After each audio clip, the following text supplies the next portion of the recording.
Bienvenidos sean todas y todos ustedes. Muchísimas gracias por acompañarnos, por conectarse con nosotros, como todos los días a través de este canal de YouTube que se llama El Philip, a través de nuestro podcast que lleva el mismo nombre y recuerden ustedes que lo pueden encontrar en Amazon Music o en Spotify. Las historias de los famosos más famosos de México y de todo el mundo se las contamos aquí. Oigan, celebridades de todo tipo, actores, actrices, cantantes, gruperos, no gruperos, de todo. Platicamos de todos ellos aquí y justamente los fines de semana aprovechamos para contar historias de ellos mismos, pero que miren por angas o mangas, pues resulta que no nos da tiempo de completar toda la historia. Imagínense ustedes resumir toda una vida de éxitos y de vida personal en una hora. Créanme que es una misión titánica. Entonces, el fin de semana, que ya tenemos un poquito más de tiempo, lo hacemos con todo el gusto del mundo y para eso hacemos el podcast de fin de semana. Así es que bienvenidos sean, muchísimas gracias y vámonos directito con todo lo que tiene que ver con lo que platicamos durante la semana que termina. ¿Por qué? Porque de entrada, fíjense que el lunes platicamos acerca de una de las actrices, creo yo, con más carisma en nuestro país, una mujer que fue muy querida, muy amada y que aparte esta mujer realmente se dio a querer y a conocer con muchos trabajos, tanto en cine, en teatro y en televisión. Fíjense ustedes que ella fue digna representante de una dinastía artística muy importante y me refiero a doña Amparito Arosamena, Amparito Arosamena, que en paz descanse. Fíjense, yo les hablaba un poquito el día lunes acerca de pasadita sobre la vida de su papá. Y muchos comentarios nos dejaron a través del video y nos decían, Philip, qué bueno que hablaste del Nanche, qué bueno que hablaste de don Eduardo Arosamena, este actor, porque además este actor tiene una historia bastante interesante. De hecho, él fue actor de reparto, pero en la mera época de oro del cine mexicano. Además, también Eduardo Arosamena, Eduardo el Nanche Arosamena, también fue gran director y productor de cine, fíjense nada más. Por otro lado, la señora doña Clemencia Sánchez, la mamá de Amparito Arosamena, esposa de don Eduardo Arosamena, fíjense que ella fue una mujer de estas que triunfaron muchísimo en las carpas mexicanas. Ella se convirtió en una triple, en una de estas mujeres que salían lo mismo a cantar, a bailar, a hacer cualquier sketch. Bueno, de estas, miren, ahí está justamente don Eduardo. Oigan, de estas mujeres tremendas y muy talentosas, aparte de todo. Fíjense que la vida de todos los Arosamena fue una vida ligada a lo artístico, todos ellos. Y miren, que de verdad no fueron poquitos. De los hermanitos de Amparito Arosamena, podemos mencionar a Eduardo Jr., ¿no? Su hermano, estaba Juan también, estaba Lupita, estaba Luisa. ¿Qué otros hermanos tuvo Amparito Arosamena? Carmen, otra de ellas. Bueno, todos ellos, y obviamente la propia Amparito, todos ellos de alguna manera dedicados en diferentes facetas sí, facetas principalmente de lo artístico, todos. Que por cierto, fíjense que Eduardo Jr. no es cierto, Eduardo Papá fue de los primeros grandes actores de reparto de la época de oro del cine mexicano. De hecho, se le llegó a conocer a don Eduardo, a este personaje llamado o apodado El Nanche, se le llegó a considerar al mismo nivel de estos actores de reparto como un Ángel Garaza, por ejemplo, como un Fernando Soto Mantequilla, como don Miguel Inclán, como don Oscar Pulido, como don Oscar Ortiz de Pinedo, como todos ellos que hicieron gran trabajo y gran trayectoria, pues resulta que don Eduardo El Nanche estuvo muy al nivel de ellos. Y se dice que fue de los primeros en ser actores de reparto en la época de oro del cine mexicano, porque resulta que él comenzó su carrera antes de que comenzara esta etapa de oro del cine mexicano. Por eso es que para él, cuando se inaugura o se abre esta etapa del cine de oro, él ya estaba trabajando. Entonces, por eso es que pudo hacer una carrera tan importante en el cine. Además de esto, fíjense que había un semanario en México en aquellos años que era el semanario Mefistófeles, este semanario. Y resulta que en este semanario, don Eduardo escribía, fíjense que él escribía cuentos, pero no uno. De hecho, escribió una serie de cuentos que obviamente él los escribió, él los creó, y a través de este semanario del Mefistófeles era donde los publicaba. Es decir, el señor además era también escritor. Y fíjense que también en el Universal Ilustrado que salía en aquellos años, también tenía una columna. Entonces, que de hecho esta columna se llamaba Parece que fue ayer, ¿no? Así como la canción de Armando Manzanero, se llamaba esta columna. Por eso es que el señor fue sumamente conocido en aquellos años. Ya cuando comienza la época de oro, ya cuando comienzan todos estos, pues, ¿cómo decirlo? Pues cuando comienzan todas estas películas que dejaron huella en el cine mexicano, él se dedicó y se enfocó 100% a hacer cine, dejaba atrás el teatro o las carpas, deja atrás su faceta como productor y también como escritor. De hecho, fíjense que de las películas quizá las más importantes que hizo Eduardo, están por ahí El Gendarme Desconocido, que esta, si no estoy mal, la hizo con Cantinflas, Así se quiere en Jalisco, hizo la de Flor Silvestre, que en esa película es donde doña Flor Silvestre adopta este nombre artístico, justamente. Doña Bárbara con la doña, enamorada con la doña, Río Escondido, que en esa creo que sale doña Columba Domínguez, bueno, Maclovia también hizo por ahí, entre muchos, puro trancazo, la verdad es que las películas que hizo el Nanche fueron películas éxito 100%, 100%.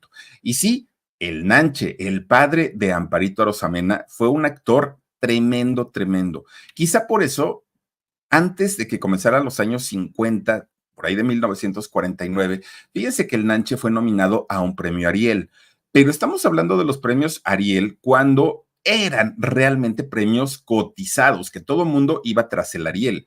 Desafortunadamente, los premios en México hoy están, híjole, muy, muy lastimados en cuanto a su importancia, ¿no? Porque de verdad que antes el estar nominado para un premio Ariel era el equivalente en México a estar nominado para un premio Oscar. En esos años eran muy peleados y ya quienes salían nominados ya se consideraban triunfadores. En el caso del Nanche, fíjense que él fue nominado cuando hizo la película de Río Escondido. Claro, una nominación como actor secundario. No ganó el Nanche, de hecho, pues él pierde en esta terna, pero el Nanche se lleva las críticas, no, se lleva los aplausos de los críticos de cine, pero de una manera tremenda. Bueno, tan importante es el Nanche, Eduardo Rosamena, que al día de hoy la ANDA da una medalla a los actores a quienes se les reconoce por su gran trayectoria.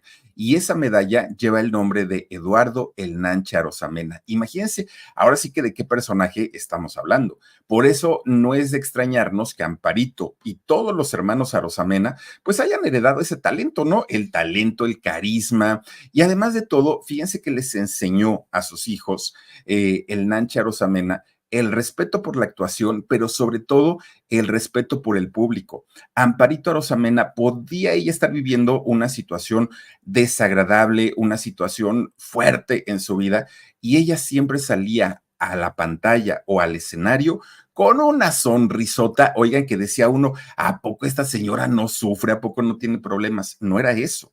Es que era su capacidad actoral para quitarse un poquito su personaje y a final de cuentas, ella, Amparito Arosamena, entrar en ese personaje y mostrar uno de los rostros más cálidos, más amables y que simplemente con verla sabía uno que era una mujer simpatiquísima.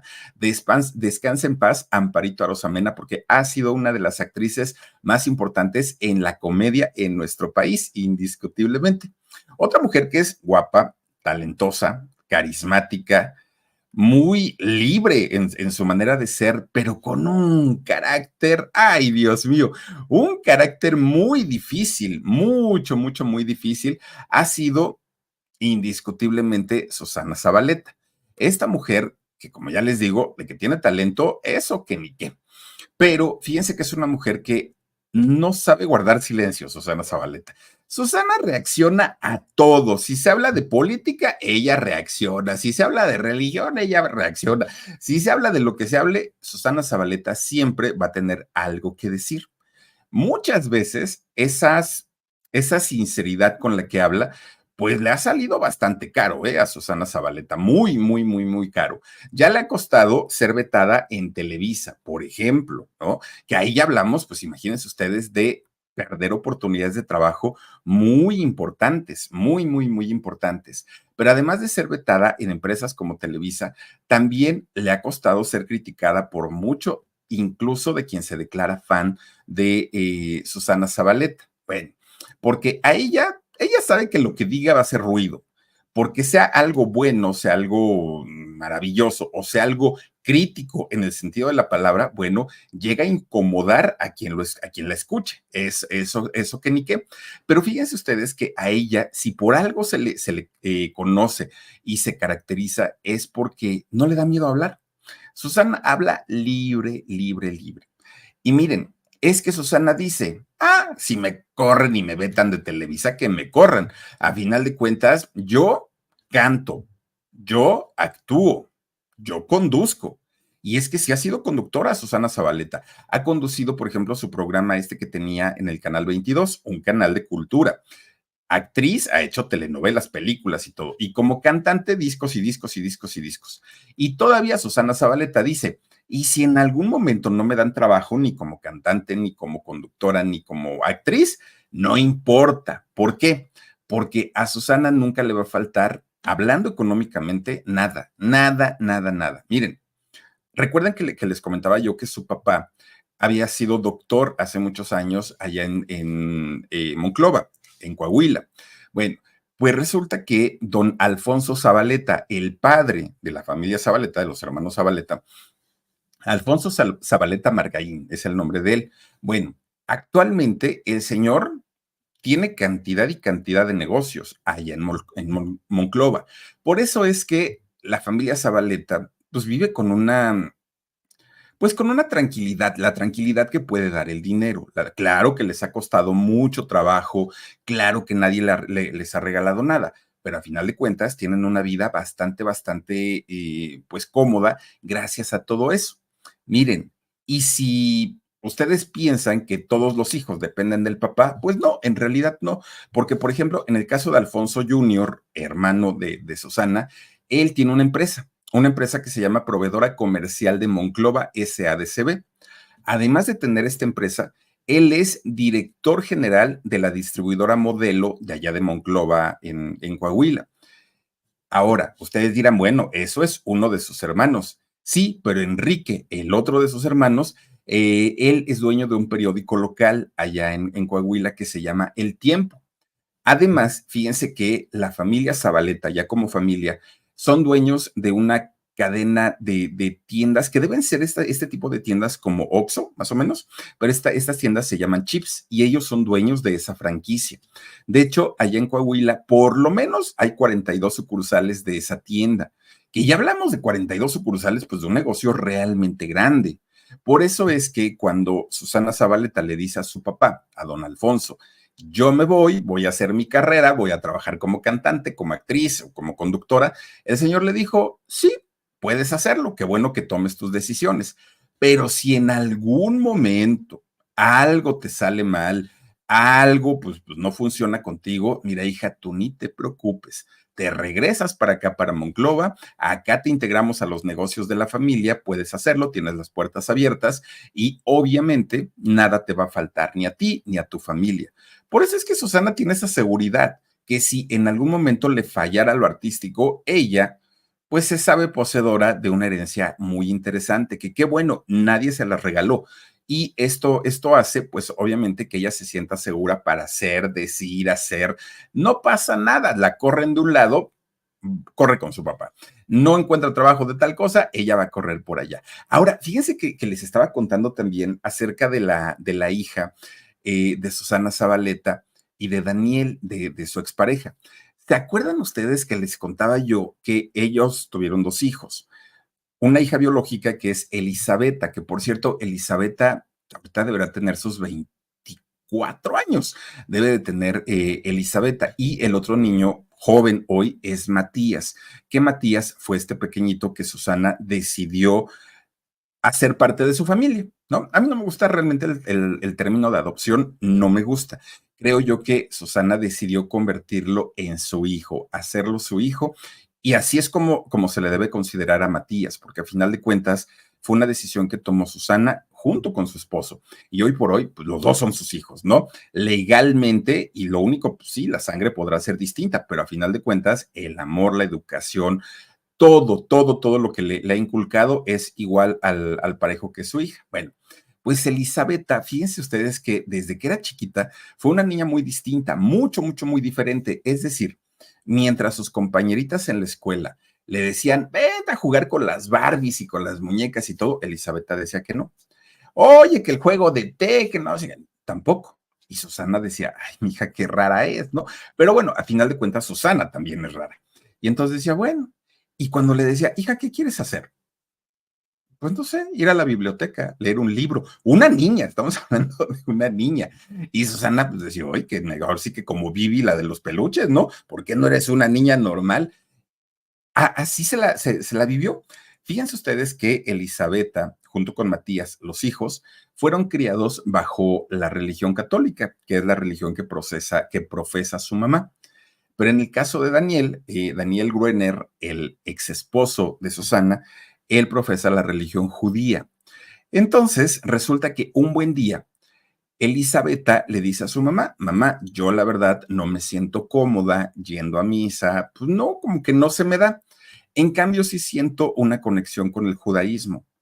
Me voy a cambiar de religión, voy a ser una judía, justo como mi papá.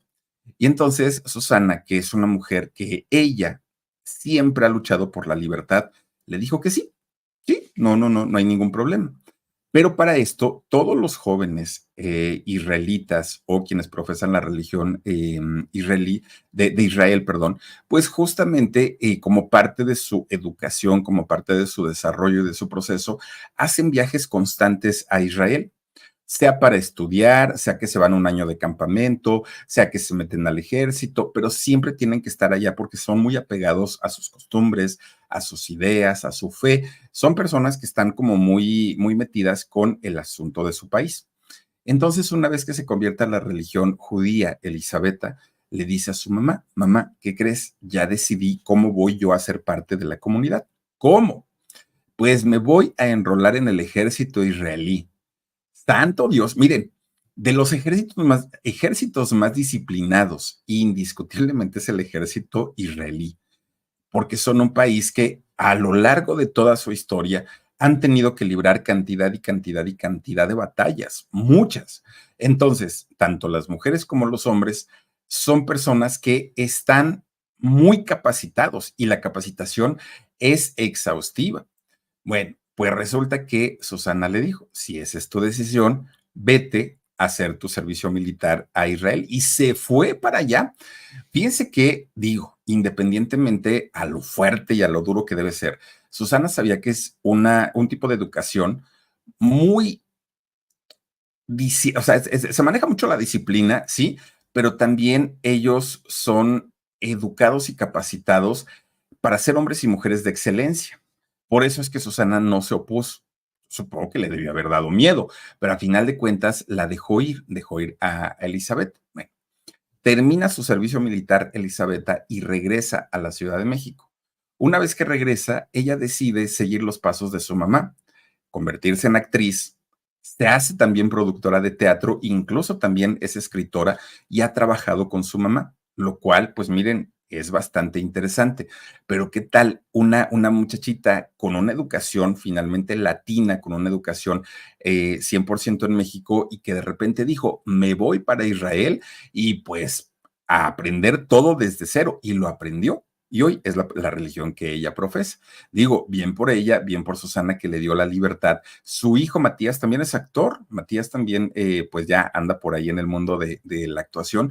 Y creo yo que eso habla muy bien como mamá de Susana, ¿no? Para muchos dirán, es muy rara, es muy extraña. Y puede ser que sí, pero a final de cuentas, si es una educación que como familia les funciona, pues miren, adelante.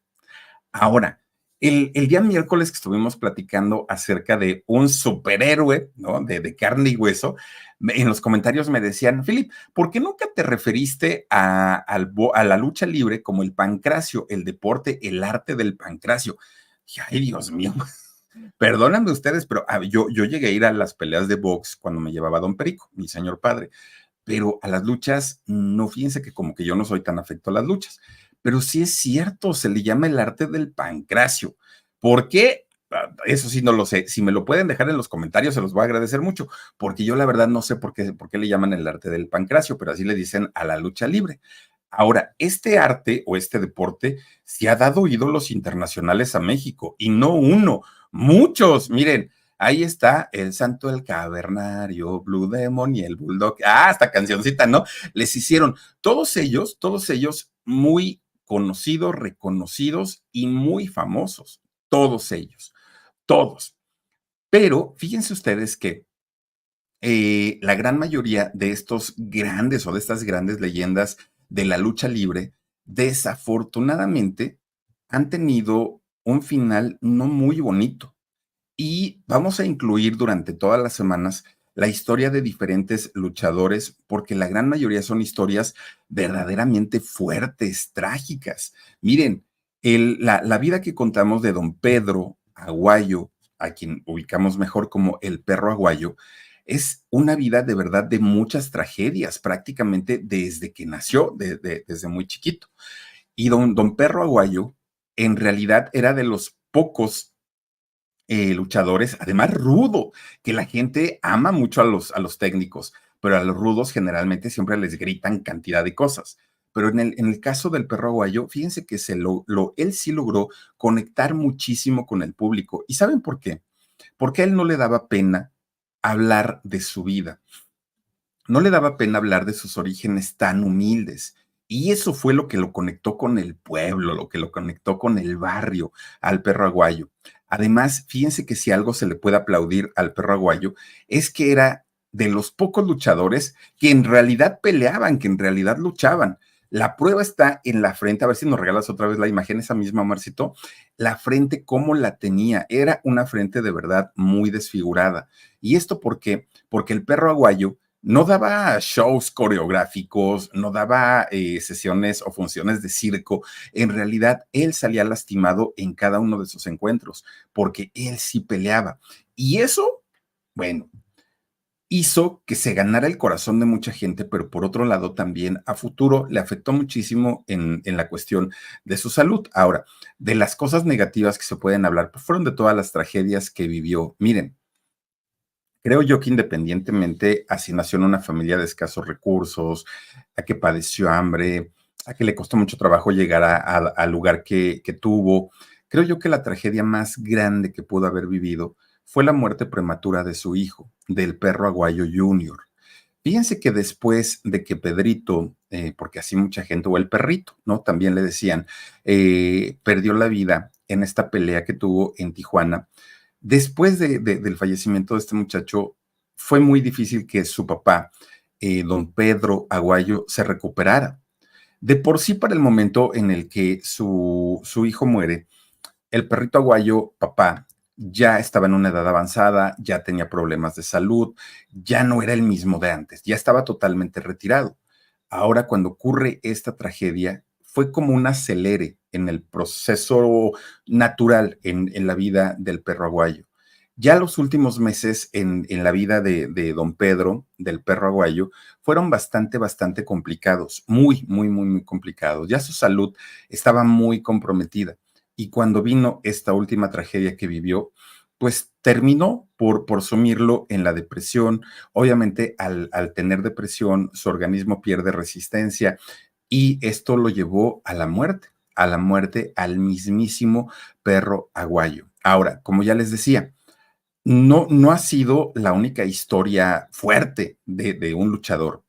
Les voy a seguir platicando en las siguientes semanas historias de algunos luchadores que incluso, al igual que Perro Aguayo Jr., han perdido la vida en el ring.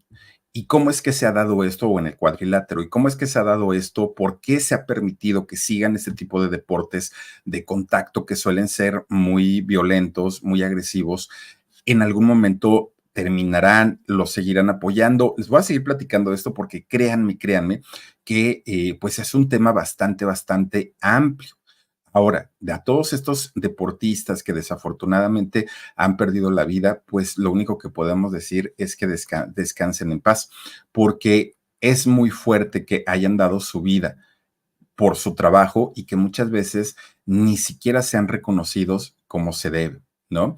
Pero miren, hoy también les quiero platicar la historia de una mujer muy bella, con un cuerpo tremendo, tremendo. Ya tampoco está con nosotros. Pero fíjense que aunque hizo una carrera como actriz y también como cantante grabó discos, hagan de cuenta que esa carrera nunca existió. Hagan de cuenta que nunca hizo películas, hagan de cuenta que nunca grabó discos y todo. ¿Por qué? Por sus declaraciones escandalosas.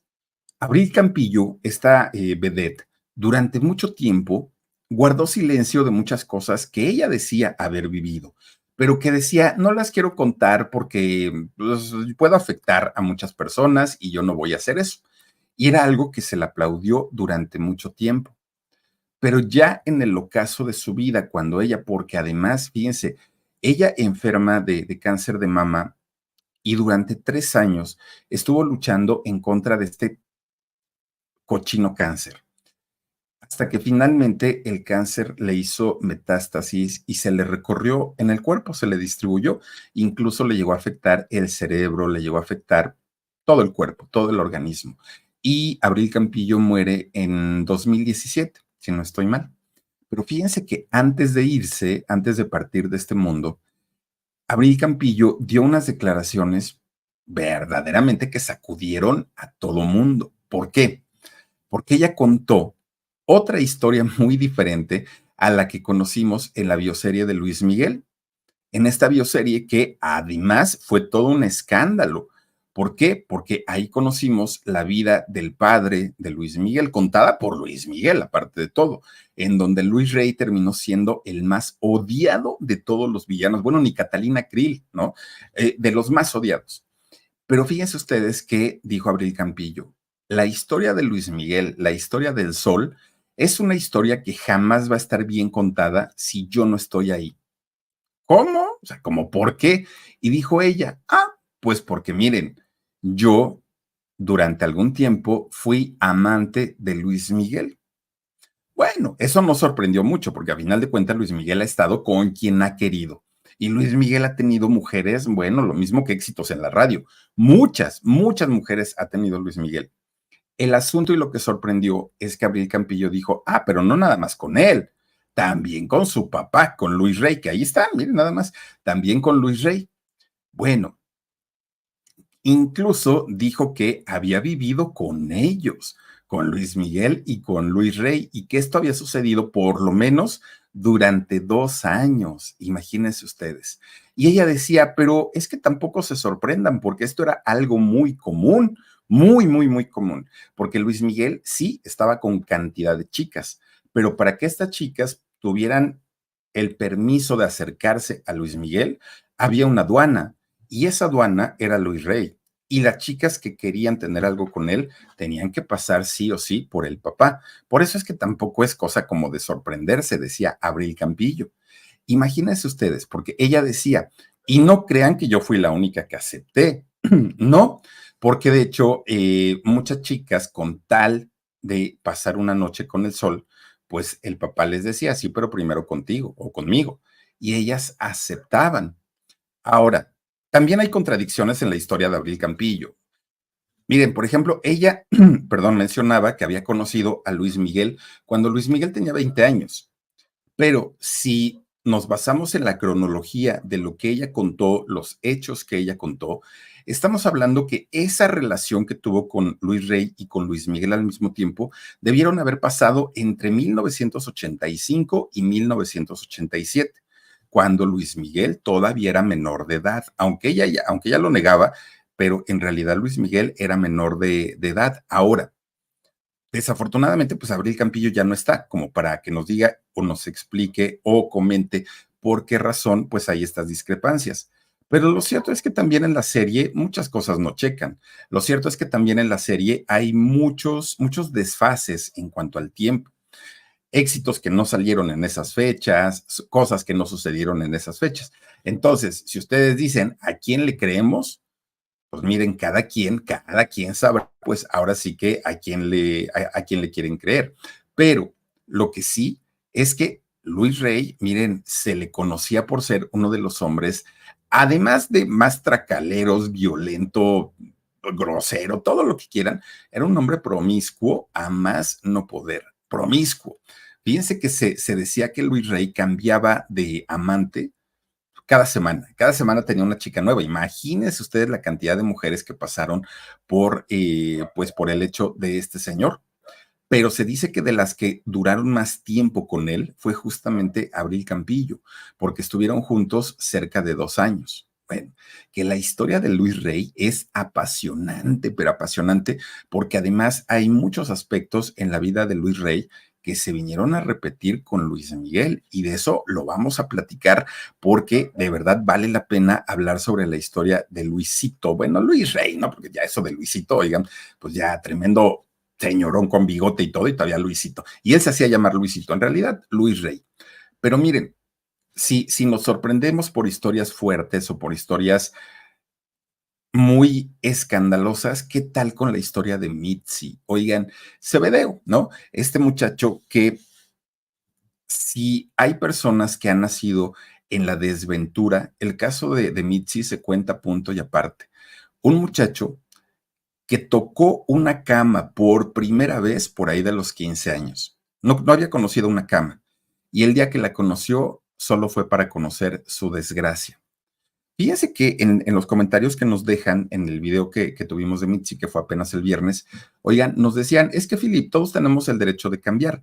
Y si Mitzi ha decidido dejar de ser gay, dejar de ser homosexual, pues ¿quiénes somos nosotros para juzgarlo o criticarlo? Y miren, de hecho no lo juzgamos ni lo criticamos el día que platicamos de él. Y ciertamente todos tenemos derecho a cambiar o a corregir nuestras vidas.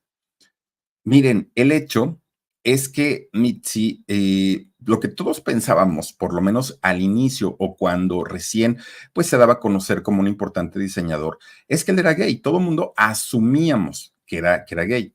Después él sale a contar la historia de que no, en realidad él era bisexual, es decir, mantenía relaciones con hombres y con mujeres. Pero resulta que después ya nos cuenta otra historia en donde dijo, pues no, ni gay ni bisexual, ahora soy 100% heterosexual. Y todo esto gracias al apoyo de la familia Sodi, que es la familia de Thalía. Ellos le ayudan, principalmente Federica, es quien le ayuda a cambiar su vida hacia el cristianismo.